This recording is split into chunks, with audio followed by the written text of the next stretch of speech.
যারা আপনারা অভাবের দোহাই দিয়ে সালাত আদায় করেন না, আপনাদেরকে বলে রাখি ঈশান নামাজ 15 রাকাত নয়, ঈশান নামাজ মাত্র 4 রাকাত।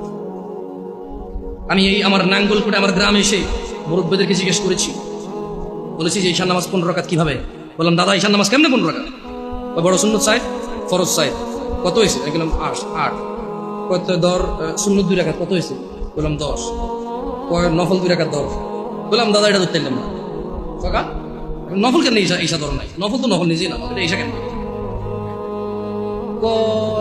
তুই তো বাজাইলে কথা কস, তুই আসলে তুই নফল 2 রাকাত। আমি বললাম না দাদা, নফল ঈশা নয়, ঈশা নিজে একটা নামাজ, নফল নিজে একটা নামাজ।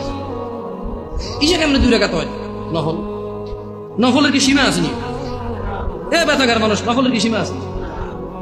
এ আসর মানে মাগরিবের পরে কি ঈশার আগে কি 2 রাকাত নফল ফরজ যাইতো না? ঈশার নামাজের পরে রাত 12টা বাজে কি 2 রাকাত নফল ফরজ যাইতো না? দিনে 10টা বাজে নফল নামাজ ফরজ যাবো নি? তো এটার কি টাইম আছে নি? এটা নিষেধ না আছে যে মাকরু সময় ঘুরতে হইতো না। তাই বললাম না দাদা আমি নফল নামাজ ধরতে হতো না 2 রাকাত ঈশা। কত ধরস? ঠিক আছে, তর্কের খাতিরে ধরে নিলাম আমি। তারপরে কত হইলো দাদা? কয় 12। বললাম ঠিক আছে, বাকি 3 কেমন আমার কোন? আমাকে বললো যে ভিতর 3 রাকাত। আমি বললাম যে ভিতর তো নিজেই একটা নামাজ, একটুকে নফল করে আসে যাক, নফলের যদি কোনো টাইম নাই, আপনি ঈশার মধ্যে 2 রাকাত দিচ্ছেন, ঠিক আছে। মানুষ নফল পড়লে ইনশাল্লাহ কিয়ামতে যখন সে যাবে তার নামাজ ঘাট থাকলে আল্লাহ এই 2 রাকাত নফলকে তার ফরজে নিয়ে আসবে ইনশাআল্লাহ। ভিতরের নামাজ আল্লাহ নিয়ে যাবে, কিন্তু ভিতর তো নিজেই একটা নামাজ দাদা। এটা ঈশার নামাজের যখন কোনো মানুষ ঈশা শেষ করবে তখন তাই ওর উপরে ভিতরে স্টার্ট হবে। আচ্ছা, কোনো মানুষ ঈশা পড়ে না, ভিতর পড়বে? পড়লে কি ধরে রাখবেন? ধরেন লোকটা আজকে রাত 12টা বাজে এখন একটা বক্তব্য শুনলো, এক আয়াত পড়লো, পড়ার পরে সে চিন্তা করলো যে না তার তওবা করা দরকার, সে এখন ঈশা পড়ে পড়তে পারবে না? পারবে তো।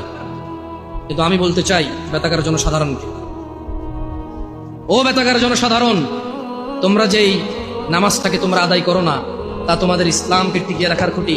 সিয়াম ভঙ্গ করলে তো বছরে একবার আসে, একটা খুঁটি ভেঙে ফেললে দিনে 5 বার তোমার খুঁটিটাকে তুমি ভাঙো, দিনে 5 বার তুমি তোমার খুঁটিটাকে ভাঙো। তোমার ঘরের একটা পিলার না থাকলে তুমি ঘরে থাকবা না, অথচ তোমার প্রতিদিন তোমার যে স্তম্ভের উপরে তোমার ইসলাম টিকে আছে সেই স্তম্ভটাকে তুমি ভাঙো, একটু ভয় পাও না, তোমার জাহান্নামে যাওয়ার ভয় আসা উচিত।